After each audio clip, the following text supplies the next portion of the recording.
Hi, I'm Scott Stein, tech writer and journalist for CNET, and I'm here to talk with Mark Rabkin, who's VP of Oculus at Facebook. And we're here to talk about VR. This is a topic that I think about all the time because I use a lot of VR at home. And I think about 5 years ago when the Oculus Rift debuted. And that was something that felt like it was on the precipice of something really exciting and new. And I'd seen demos of it going back even years before that.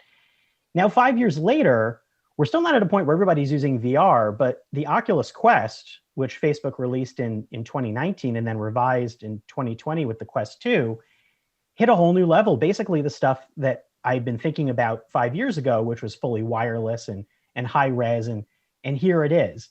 And yet, here it is for some people. And I think about, we spent a year that was fully virtual for a lot of people, and VR wasn't necessarily a part of that plan. Where do we go from here, from something that VR feels closer than ever to becoming the thing for more people as they live more virtual lives, possibly? I want to kick off by talking about something again. Last year, I heard people referring to possibly the arrival of VR as an iPhone moment. And it's interesting because when I think about that, it first suggests the idea that that VR is good enough for everyone. But I think of it as something a little bit different. I think when there were smartphones before the iPhone. When the iPhone debuted, it was multi-purpose.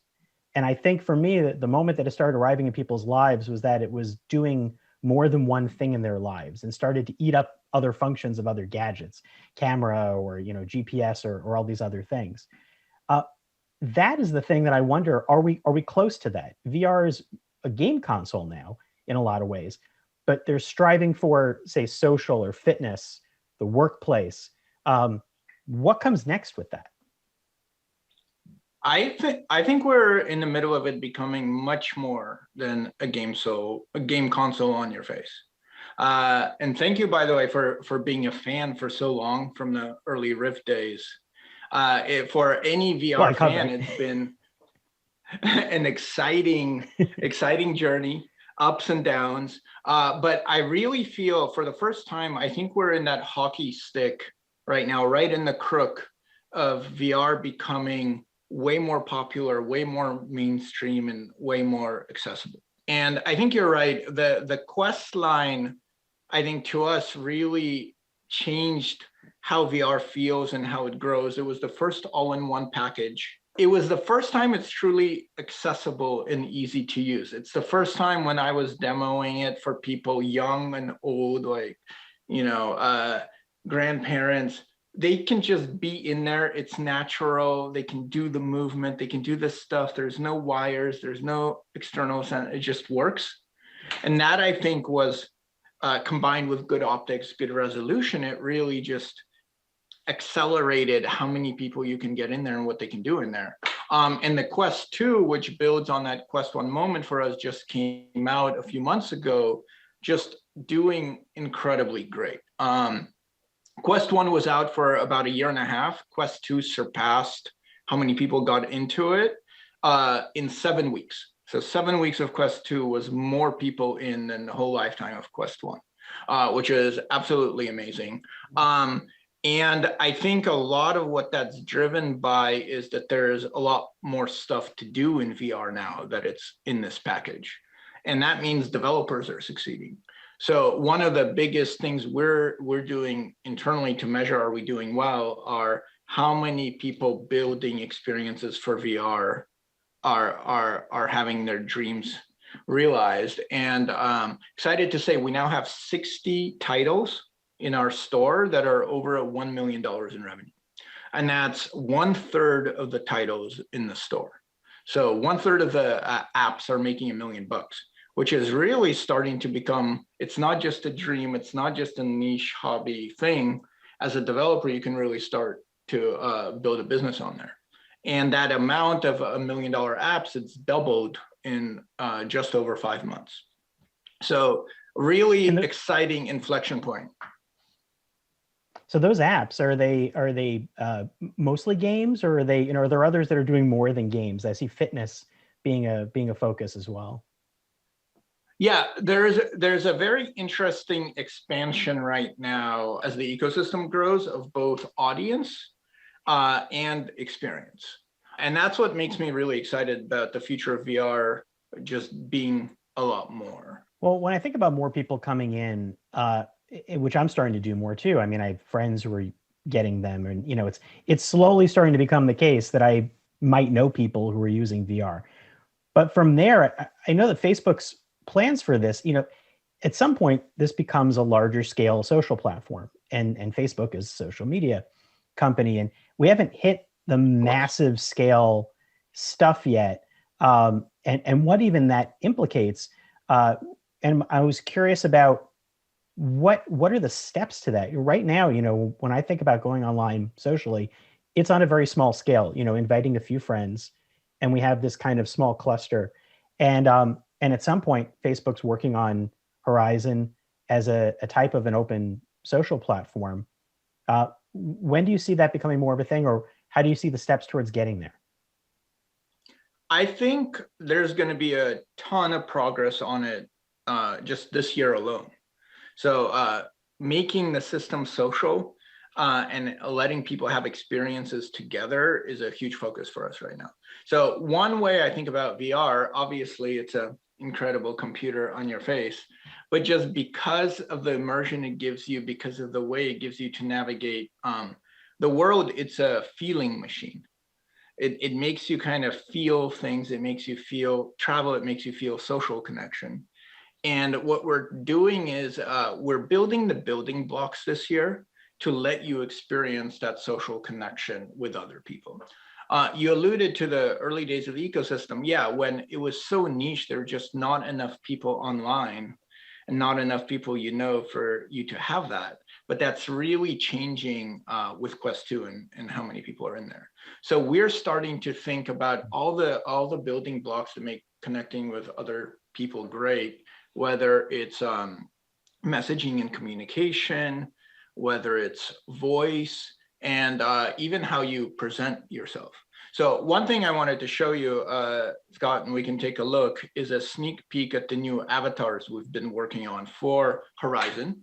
And you'll see them in Horizon very soon, but they'll also be available across the whole Quest ecosystem for any developer who wants it. So this is me and my coworker Megan goofing out as avatars. I am so excited to show you today the new version of avatars that we're going to be bringing into Facebook Horizon. Hey, I can definitely see it's you. I think we're a lot spiffier today than we usually are in Horizon. I really love this new style. I feel like I can recognize you immediately and just feel like you're really here with me. There is so much about your expression and about how you show up in this space that really overcomes the distance that's between us right now.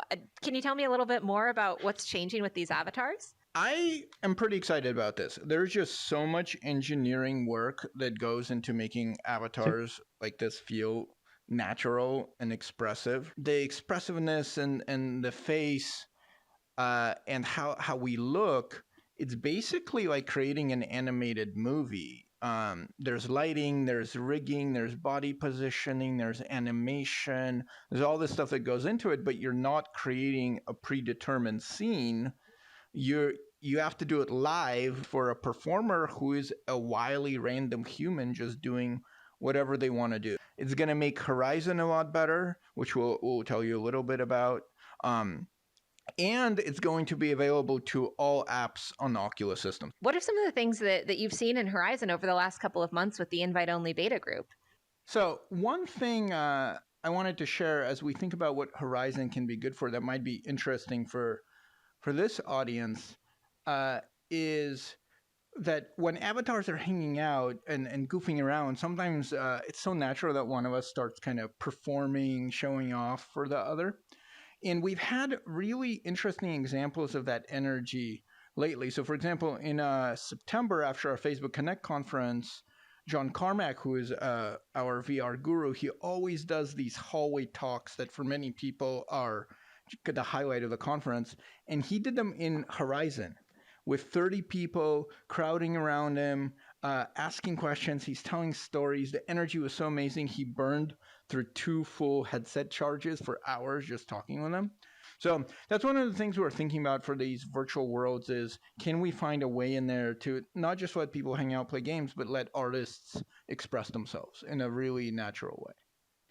What do you think? I remember that looks a lot more fluid. I tried an early beta of Horizon last year, and it was also, everything in VR is a little more cartoonish, but there seemed to be a lot more graceful motions and expressions going on. Is that my imagination there? No, a huge progress on the avatars in the last year. Just amazing work by both artistic and technical teams on it. But what I'm really excited about is how it changes the feeling when you're in there. I don't know if you noticed, it was kind of me, it was my gestures, but like you're in this virtual world, you're this avatar, you look in the mirror, it kind of looks like you, it's very freeing. I when I recorded that was just a couple of days ago.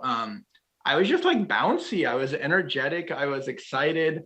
I saw myself as an avatar now. I'm trying to bring that same energy to real life. And that's one of the things we're really excited about Horizon. I think it unlocks a lot of creativity. It unlocks people to both be themselves and share that space with others in that goofy way.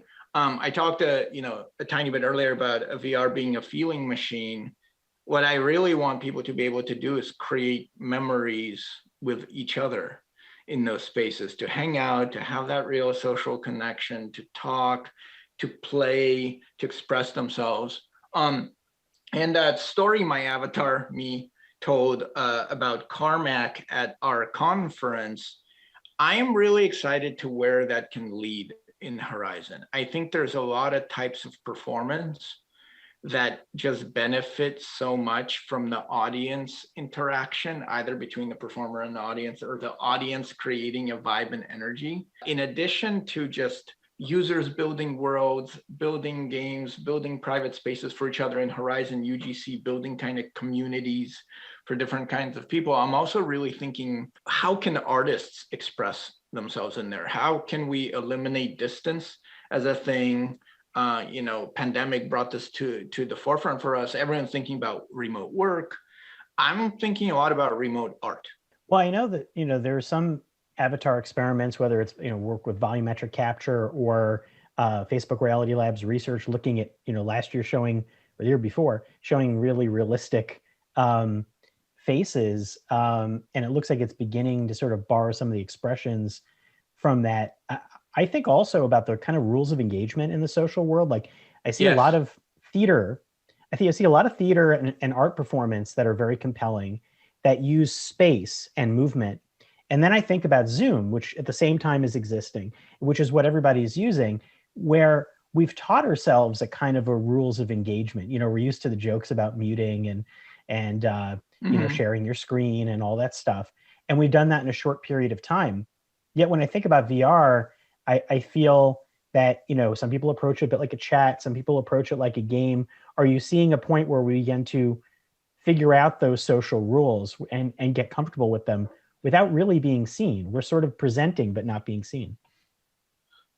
Yeah, there's a very interesting tension on our teams right now between taking some of the cues from the real world and social stuff, or stuff that may be just instinctive for people, and building it into the products and experiences we have, and then exploring on the other side, what should the new norms be? Because the laws of physics in some ways are different in virtual worlds. So I think it's early. I think the products will evolve. I think behavior will evolve. I think based on the experiences that become the most popular and the most valuable to people, I think those norms from those experiences will kind of take over. But we're thinking about sound, we're thinking about interruption, we're thinking about space, we're thinking about distance, how close is too close, how far is too far. And we're exploring a lot of that in Horizon, all of our other experiences. I wanted to riff, Scott, about Zoom for a second, because I think that's also a very interesting comparison, just like, and you mentioned it earlier, what does VR mean for work? How are you thinking about work in VR? Are you excited about, nervous about it? No, it's good. So you bring that up. I've tried it a bit. I've used apps like Immerse to try to create an extended monitor space. When I did that, I thought of it in a lot of ways like a peripheral. Here I was where I realized I don't want to recreate the stuff that I've got, and this has to do with VR as a tool. I don't want to recreate the stuff that I've got on my workflow of computers or tablets or phones. So in a sense, like headphones, I think of it as something that I would put on to expand my space, make it easy, like a monitor, kind of plug and play. And the more it can do that, the more I use it, I think. And I think that that's something. So when I think about work, I know Facebook's got a lot of focus on Infinite Office and other projects in that realm. How much do you see it like being a tool for the stuff we already have and interfacing easily with that, or is it going to be more of its own space? I think it's going to be both. So I think for document editing and presentations and just like core work communication, I think the thing my team is thinking is just how do we make it work in VR? How do we connect to the cloud you have? But there's a lot of experiences that just potentially can feel different in VR. So one thing, for instance, we've been noticing in Horizon and our other worlds when we hang out is you get a big group in there. There's a lot less of, it's your turn. Oh, sorry, can I talk? Just the spatial audio, the body language, the position of people, it naturally directs the conversation around in a much more kind of fluid, natural way. So that's awesome. I'm also a very kind of visual memory person. Back in the days when we could have real meetings on Facebook campus, I would remember, these people sat here. This person interjected from over here. There's a vibe change in the room when someone brought up this point. I don't have that vivid of a memory of a lot of my video conference meetings. And it's been just so exciting for me because, these virtual worlds are multi-purpose. We're hanging out in them for work at work all the time. That's kind of one of our luxuries of being in this business. I just have way more vivid memories of hanging out with my coworkers in there and understanding who was there and that feeling afterwards of sharing that space with people. And we were a tribe. We were in a space together. We inhabited it. We shared ideas. We came together. I think there's a lot of stuff like that that's just irreplaceable with all the other amazing work tools we have. Well, and speaking of that, and I want to get to something that, was announced last year and people kind of wrestled with. When you think about connecting, you want to think about, under which identity and on how do you log in? Facebook last year changed the policy with that, where there's a Facebook login for VR, which rested uneasily, with people, myself included, where I thought, I want to be able to have a choice and have some freedom with that. I recognize that other devices have logins that under their IDs too. So in the sense, it's not different, but also you want to be able to have freedom. And I was going to ask, how does that all work? If you are connecting to your work services or to your apps, or maybe to a different ecosystem, say like a Google suite of tools. How do you see that playing out, and how much do you see the identity playing out, as opposed to what you are on Facebook? I think there's so many diverse things people are going to do in VR. Number one thing people are going to need is the ability to present themselves correctly in each space they inhabit.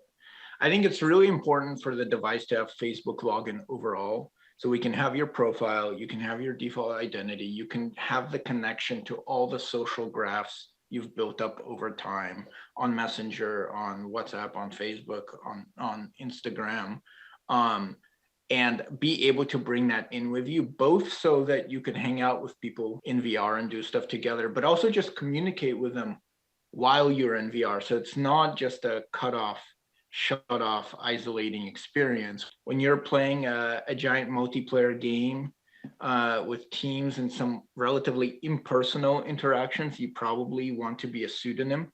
That's a key use case. We're always going to support that. For work, you might present under your real name, but you might have a slightly different identity or a different outfit even for your avatar, even if it's the same likeness in a different way of presenting. So we want this base social layer for the device that ties you in to all your most important graphs, but we want to have a lot of flexibility to be able to present under a pseudonym, log into their work accounts, use Google Docs, use whatever. And I think that combination of things will enable people to present themselves the right way in each experience. Well, and speaking of different experiences, one thing we didn't bring up, which is something that another use for VR is fitness. And I think about the identity of VR. Yeah, like over the course of the past handful of months, have been using it more and more, simply Beat Saber.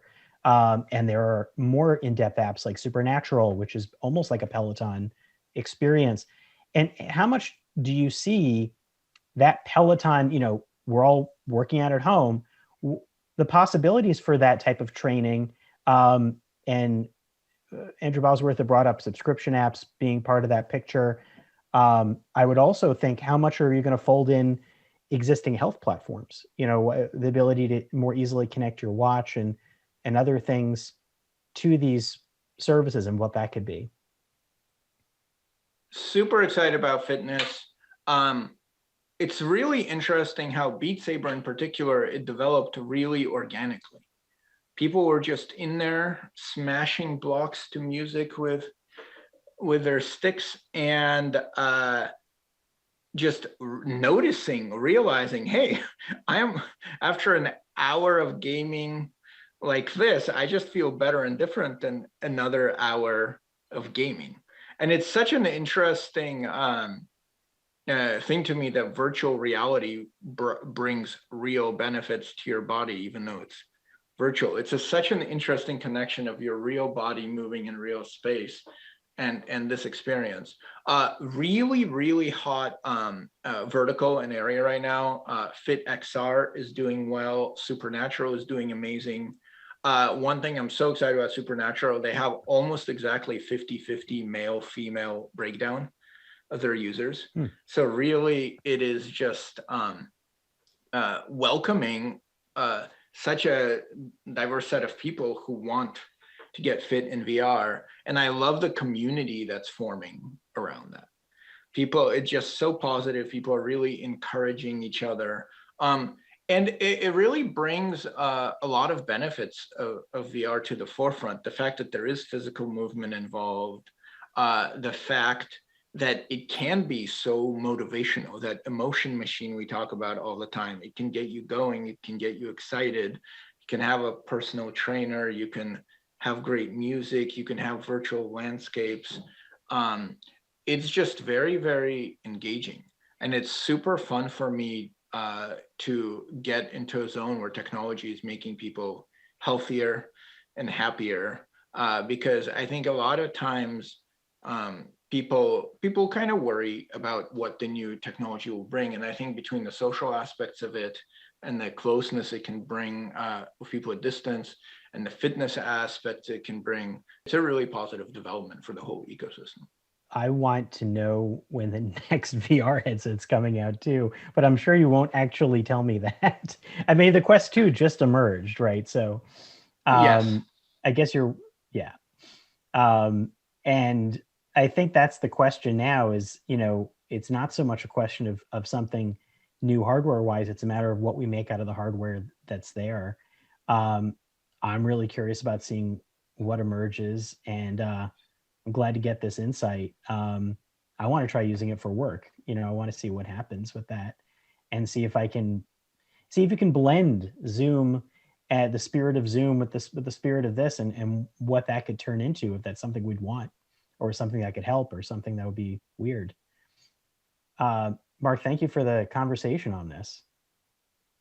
Thank you so much. It's been a pleasure. Awesome talk. Always awesome to talk to a real VR fan, and I hope all of you out there can get a chance to jump in a headset soon and try a game, try a productivity app, try working out in there. It truly is a transformative experience once you put it on, and it's so much easier to do it than it used to be. It just works and teleports you, and off you go. And it's a very exciting time to see what magic it can bring to your life. We'll have to see what emerges next. Thanks. Look forward to talking to you in the real world sometime. Thank you. See you soon.